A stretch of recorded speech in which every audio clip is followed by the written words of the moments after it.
Hello everyone, and welcome to your Steam Greenlight game, Neo Scavenger. Now, I was going through and I was trying a few different Steam Greenlight games. I have quite a list to go through. And I honestly didn't think I was going to enjoy this one that much. And then I started playing it, and it is freaking amazing. I do not have the money right now to pick this game up. It's $9.99 over on Desra or through the website, which of course links at the bottom. And it's on Steam Greenlight, and that'll be down there as well. This game it's hard to explain, so I'm just going to show you the game, but I immediately fell in love with this game. Okay, now this is where you start the game at. You start the game customizing your character. So, now, the way that you customize your character is you get to do two things. One, you start with 4 spaces for 4 of these abilities. If you want extra spaces for more abilities, you can grab some of these negative traits down at the bottom, which will allow you to get more up at the top. You can guess what most of these would be: hacking, medic, hiding, melee, metabolism, athletic, eagle eye, strong, tough, trapping, botany, lockpicking, electrician, mechanic, and ranged. So what I'm going to do is I'm going to get some stuff so that way I can hopefully show you guys some of the combat, because I was not combat focused last time and I got into a fight, and it was an epic fight, I assure you, but it was rough. Like, it took a while. So I do want to try to avoid that. Now, I do like hiding. The hiding ability has helped me out quite a bit.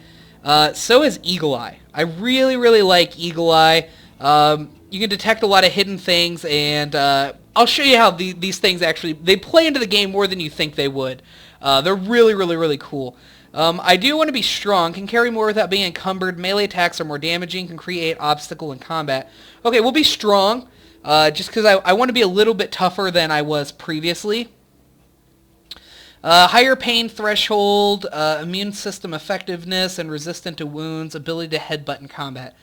Tough may be worthwhile, because I really want to get into some combat. So let's just go. We'll go with tough.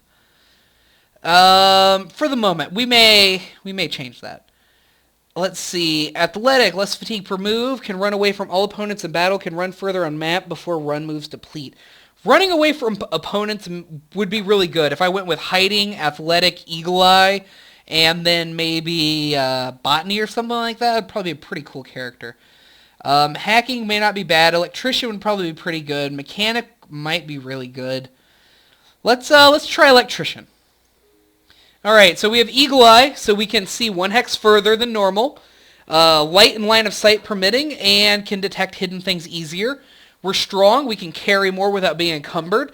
Our melee attacks are more damaging and create obstacles in combat. We have a higher pain threshold. We're immune system effectiveness and resistant to wounds, and we can headbutt in combat. And we have a knowledge of electronic systems and components. So we're a badass electrician. So we're going to go ahead and confirm and get into the game. Alright, so this is the game, and let me just go ahead and let's just start. You wake up disoriented, slumped over the base of an empty cryosleep pod. Still damp from cryofluid. The thick dust from the floor clings to your skin, leaving a clean spot on the ground, where a large O5 is painted. Across the room, there is an open door to the hallway and a broken window leading outside. Just as you gather your wits, an unearthly scream erupts from down the hall beyond the doorway. Something is coming. Fast. Okay, so my options actually are different this time, because what I chose this time is completely different from last game. So I can jump out the window, which is my natural thing. I can rig the door to stay shut with my electrician ability, or I can use my strong ability to also rig the door to stay shut, presumably by putting something in front of it. We're going to do the electrician ability. So what you do is you grab your ability and you bring it over here and put the chosen option down, and then we'll go ahead and confirm that. Using a common maintenance override code, you switch the door controls into maintenance mode, forcing the door closed and locked. The creature howls madly, slams into the door, and rams it a few times before its muffled sounds recede once again. Okay, so now that we have that taken care of for this encounter, then now we can search the console for records, or we can use the Eagle Eye and see if there's anything extra in the room. So we'll go ahead and we'll do Eagle Eye. Something catches your eye as you scan the room. Obscured in the shadows behind tank number 2, it looks like something small and metallic is lying on the floor. Upon closer inspection, it appears to be a multi-tool pocket knife, probably left behind by maintenance personnel ages ago, and nobody saw it since. Whoever left it here, you're pretty sure they don't need it as much as you, so you decide to take it. Now, when you get something like this, you go over here and you open up your item screen. Now, right now, I do not have any kind of backpack or anything like that, so I have no storage. These are the items that are on the ground. And so what I'm going to do is I'm going to take that, pop that into my hand. Right now, as you can see, I have a bronze talisman, which is worth $20. We have the hospital gown, which is worth $5. And we have the wrist strap, so my name is Philip Kindred. And then we have our multi-tool, which is pretty awesome. Alright, so real quick, we'll just search the console for records before we leave. We check the console for any patient info and come across 3 records. Anton Blumber, emergency contact, blah, blah, blah, blah. Philip Kindred, no data. Billing info. And then Lloyd bank check, emergency contact, blah, blah, blah, blah, blah. So nothing that we can really take advantage of. Maybe if we had the hacking skill, we could look more into this. So let's go ahead and climb out the window. You decide to go outside and see if you can figure out where you are. Avoiding the broken glass, you step into the sill and outside, rustling some plants that have grown wild in the area. It's cool outside and damp, probably morning. You're in the parking lot of a cryo facility, but everything looks disused and in disrepair. Plants have pushed their way through the pavement and over the facility. Worst of all, nothing looks familiar. You don't remember this place or even who you are. Your frustration mounts, but you catch it and put it in check. Might as well take a look around. Okay, now when you're traveling the world in Neo Scavenger, it's... Actually, let's just go ahead and we'll just go and I'll just show you. Alright, so this is like the outside view of Neo Scavenger. You can move around with sod. Now, if you see a tile like this that has a box on it with the little golden halo around it, or outline around it, then that means there's objects there that you have not discovered yet. If it has a magnifying glass, then it's a place where you can scavenge for supplies, which has a whole different, thing to it. You can also hide your tracks, so that way people can't track you and follow you. And you can spy on creatures, which actually may be a special ability of mine. I'm not sure. That might come with the hiding. I can hide in the text, or I can run. Or the hex, I'm sorry. Now, we have like our player condition. We're barefoot. Now, we have camps. You can set up camps. There's so much to this game. I'm going to buy this and do a Let's Play of it, because it's freaking amazing. And if you guys want to see it, let me know. Thumbs up, tell me in the comments, because I freaking love this game, and I hope you guys do too, because I'd love for you to see more of it. But you can, our shelter here is practically none. But we would get a decent amount of sleep. We don't have any vehicles at the moment. So we're going to try to move our way over here, and we're going to try to scavenge these locations. But before we do, we're going to move up to this hex and see if we can find anything here. Let's go ahead and open the inventory screen, and on the ground we found a scrap of paper. It reads cryolighting. So basically this is just information on how to make something. We'll go ahead and throw it in our hand and carry it, because again, we do not have a backpack yet. Now let's move out across the field.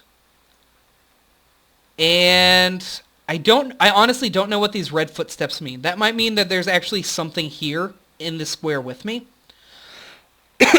So we're gonna hide our tracks, and then we're gonna move on to this space.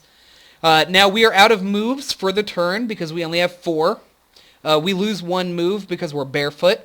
We're still well fed. We don't have to worry about eating or drinking right now, or sleeping. We're pretty unburdened at the moment. We're fairly comfortable. It's a little cool outside, but we're comfortable, and we're not injured. We have no money. We can look at the main map, which is what we're looking at now, or we can zoom out to the mini map, and you can see how large this world actually is. Let's go ahead and move back in. Oh, no. There we go. Now I can open up my skills and abilities so you guys can see those. And then there's crafting in this game as well, which you can use the crafting. You can craft any of the stuff that you currently have. And then you can also use your abilities to help in the crafting, as far as I understand. So we do have one known recipe. Now let's go ahead and go back to the main map. Now we're going to have to end our turn. We can actually go ahead and check to see if there's any items here. Just some trees. Let's go ahead and end our turn. Alright, it looks like nothing bad happened to us that turn, which is good. Now that we're here, we can scavenge. So let's go ahead and do some scavenging. I apologize if my voice is going out a little bit. I'm Adobe Flash Player settings. Why is this here? Sure, you can store some stuff on my computer. Okay, my apologies. Now, once you begin scavenging, you must first choose a location to search. Some hexes have only one, others will have more. I don't know why I'm going over this. Anyway, basically you have to do the scavenging success ratings. This is what you're going to be paying attention to. How much loot is there, what your safety is like, and how sneaky you're going to be. So, even if your sneak's low but the safety's all the way up, you really don't have anything to worry about because there's going to be nothing there to kill you. If the safety's lower and your sneak's low, odds are there's someone or something there that you're going to have to deal with, and then you have to weigh that risk versus the loot reward. So there's a storage shed here. Let's go ahead and we'll scavenge the storage shed. Our sneak's pretty high, safety's pretty high, and the loot's looking pretty good. We can take advantage of us being strong, which is going to reduce our sneak and our safety a little bit, but increase the loot, because we're going to be able to look through more stuff. So let's, do I really want to do that? That does take it down the safety quite a bit for just a little bit of loot. We can't actually carry anything without a bag, so we'll go with less loot and more safety. Alright, we found something, so we can go to the item screen and check out what we got. We got a backpack, which is awesome. The condition is terrible. But we got to take advantage of what we have. We also got some blue jeans and an olive-covered hoodie. Okay, now as you notice, once I got my backpack, I now have a little storage area. Something else that you can do with like the backpack is you can take it and carry it in your hand. So you can actually carry two storage containers. So we'll go ahead and we'll take the backpack. Excuse me. We have found a left and a right shoe, which is awesome. We'll go ahead and take the right shoe. Whoa. And we'll put the right shoe on, and then we'll put the left shoe on, which is going to be able to let us increase our move every turn. We found a hoodie and some blue jeans. The condition of the jeans aren't great, but the hoodie's looking pretty good. So for now, we'll take off the hospital gown. We'll hang on to it just in case we need it. Maybe we can craft it into something later. We'll go ahead and toss on the hoodie. Now, we found an iSlab personal computing tablet, which is not worth that much, but may come in handy. We might be able to do something with this, so let's hang on to it. The Pearson Pharaoh Mummy Sleeping Bag. A sleeping bag. Now, that's something that's very valuable. Let's go ahead and take that, for sure. Now, I've only gotten so far into this game. I know there's AI in the game. I don't know how advanced the AI actually is at this moment. This game is in beta.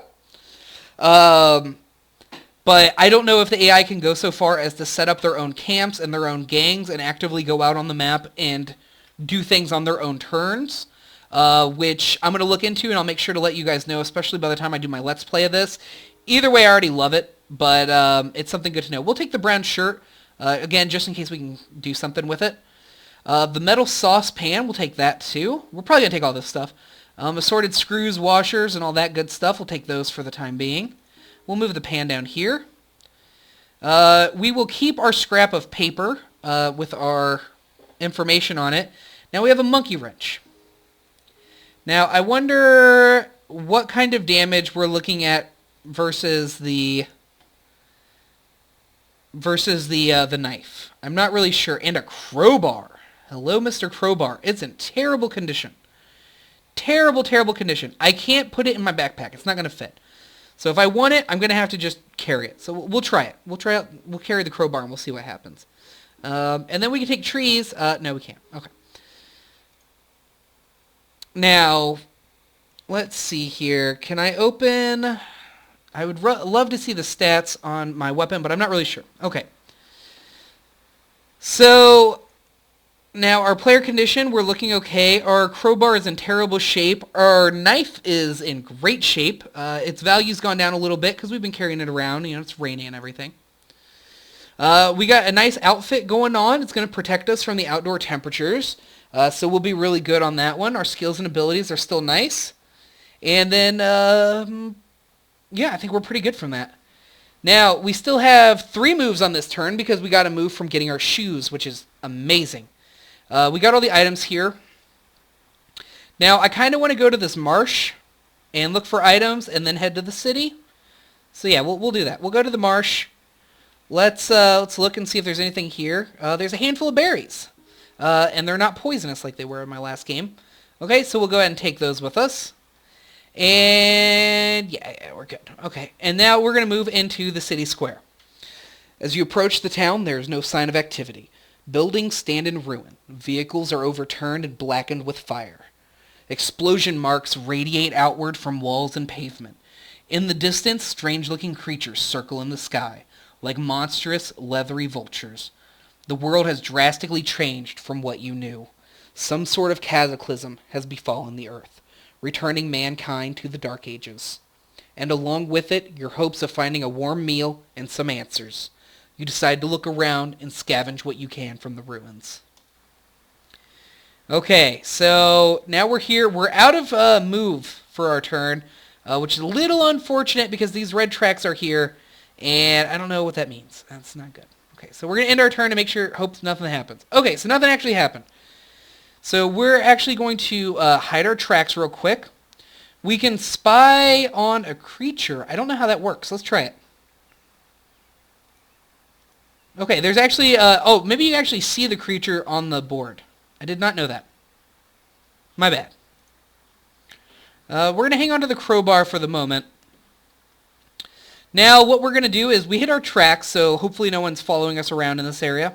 We're going to go ahead and scavenge. Looking around you, there appear to be a few areas worth checking out. So, an abandoned office tower or a destroyed office building. I feel like the abandoned office tower would be more likely to hold people in it, so let's try the office building first.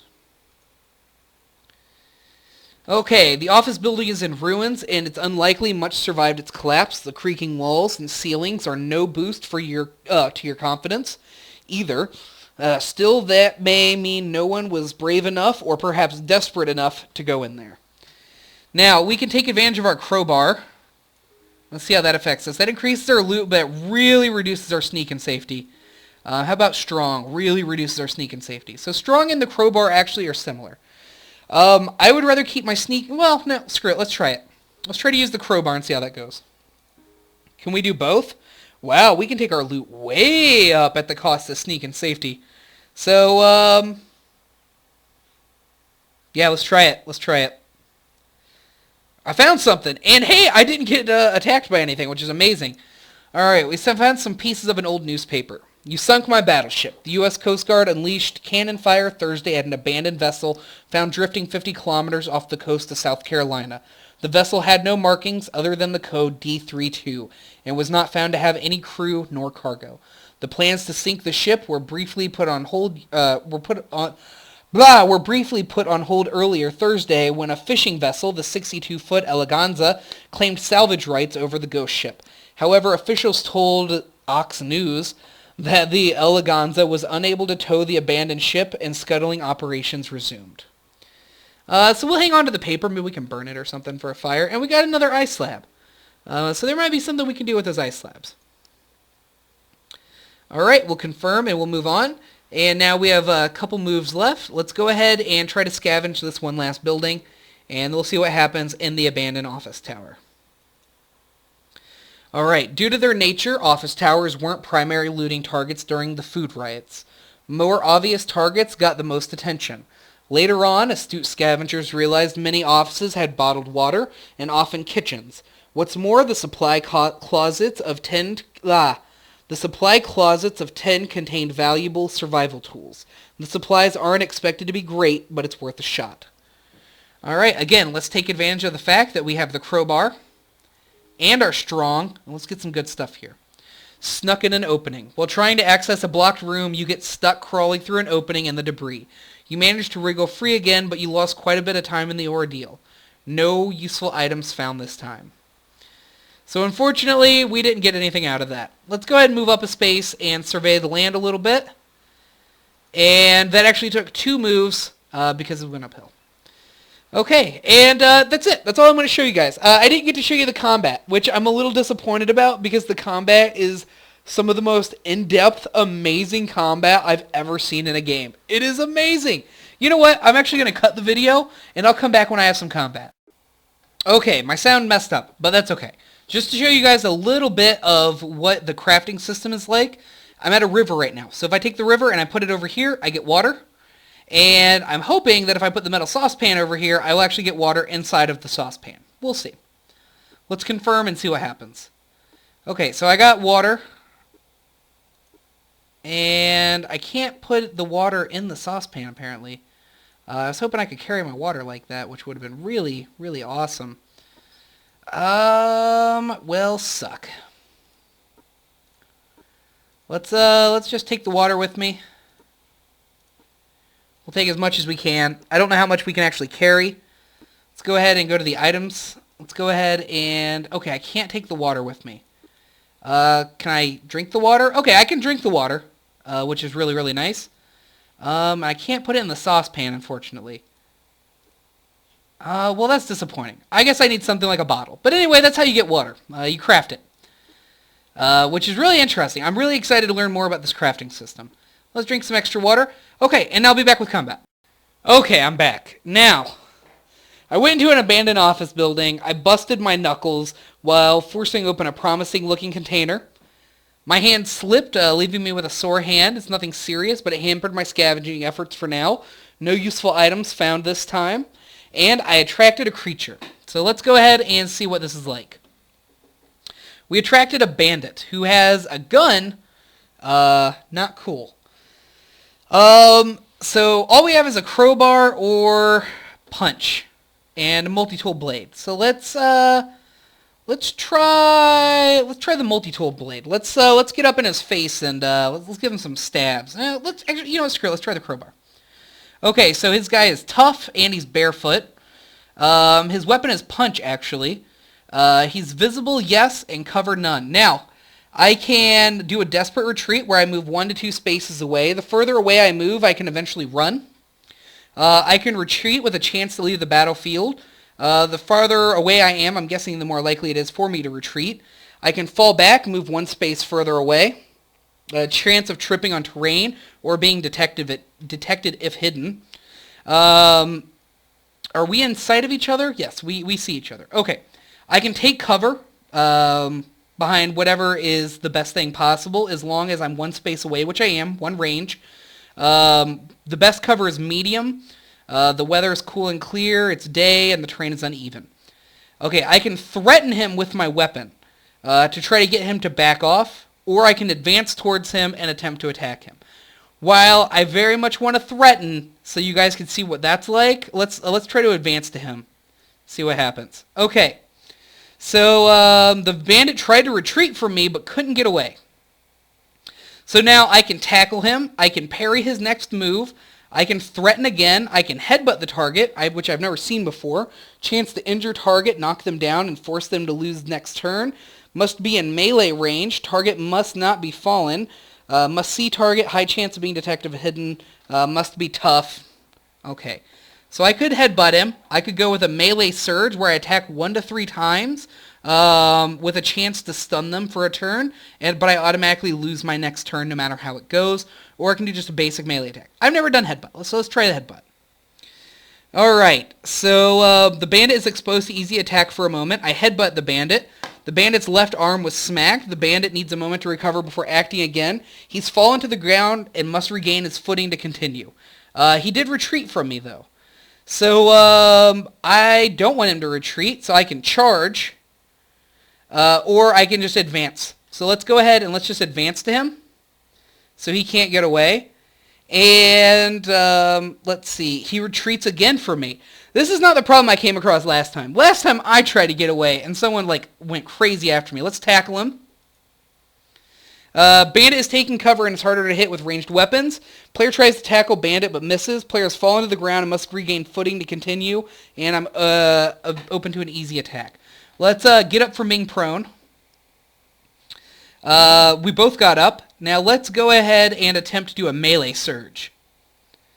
Bandit parries my next attack. I launch the attack, but I miss, and I can't do anything for my next turn. Okay, he actually runs from me. This is very unusual. Let's charge after him. I don't want this guy to get away. Okay, Bandit tries to retreat from the player but can't get away as I'm charging him. Let's melee surge again. He parries. Ah! And he runs from me again. Charge again. Screw it. Let's go for it. He tries again to get away but can't. Let's go ahead and charge again. Alright, we're right up on him this time. Now what we're going to do is we are going to... excuse me.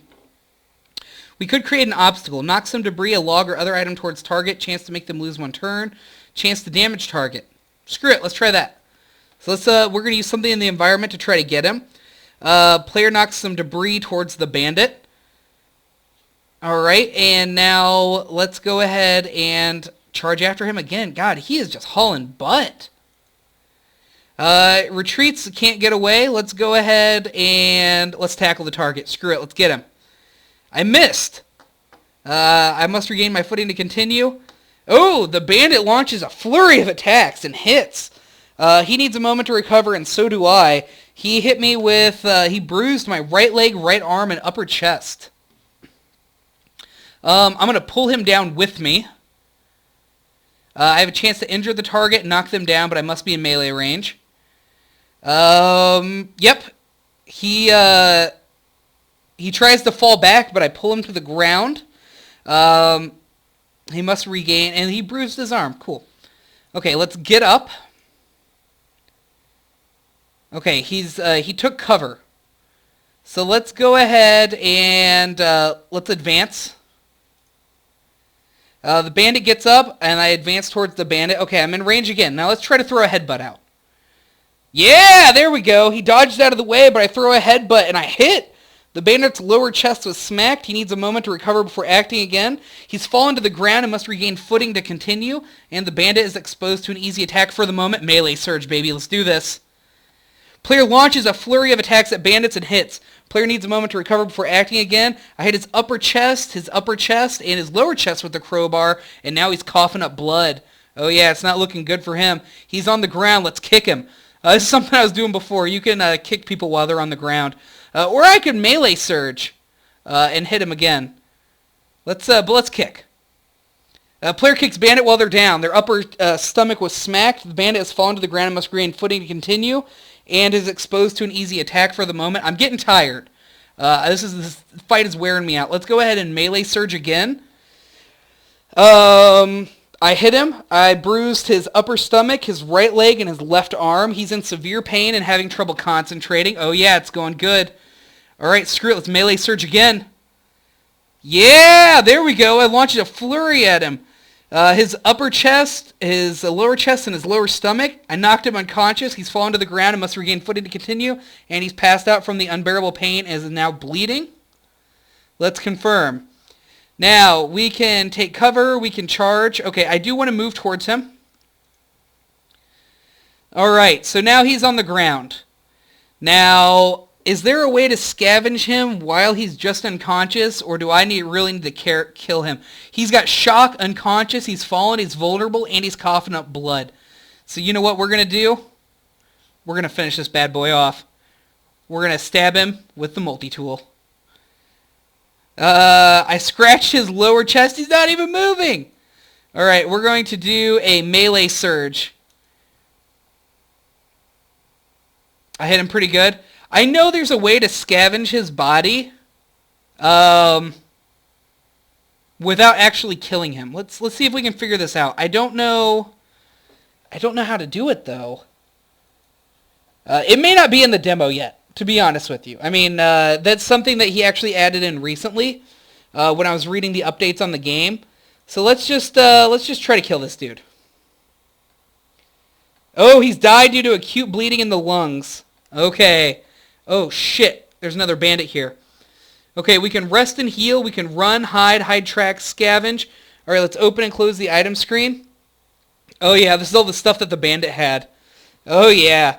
So he had a disposable plastic shopping bag. Now here's something that you can do that I really like. You can take this and I can put it in my hand, and then I can put this over here. Oh, it had stuff in it. Can I empty this? It has a plastic water bottle in it, which I found some Coca-Cola bottles. Then it's got basic lock-picking tools and the Pearson Ravager multi-tool, which is pretty awesome. So I can carry a bag and keep a weapon on me. So yeah, that fight took a little bit longer because he was constantly running away from me. But yeah, that gives you a basic idea. So now I'm in a position where I have 2 moves left. I have a bandit right here who's tracking me because this is the direction I came from. And he sees my footsteps here. I need to rest and heal because I'm exhausted. I need to hide my tracks. There's a lot of stuff I really need to do, and I need to scavenge this area while I have a chance to. There's a lot going on. So that's where I'm going to end it. So that was a good look that you guys can see what Scavenger Neo is like. I don't know if it's actually called Scavenger Neo or just Scavenger. The demo might be Scavenger Neo. But anyway, it'll all be down in the description. This game is freaking awesome. I love this game. There's so much going on. It is just amazing. And I'm excited to see how I set up my camp. It might be possible to get NPCs to go with you. Or to work out of your camp and go out and do their own things and stuff like that. There's so much to this game. And so I'm going to be like finding out all the information on this. Next week when I get paid, I'm buying the crap out of this game. So I hope you guys like it, and I hope you guys want to see more because I'd love to play some more and post it up. So thank you all very much for joining me. I appreciate it as always, and I'll see everyone next time.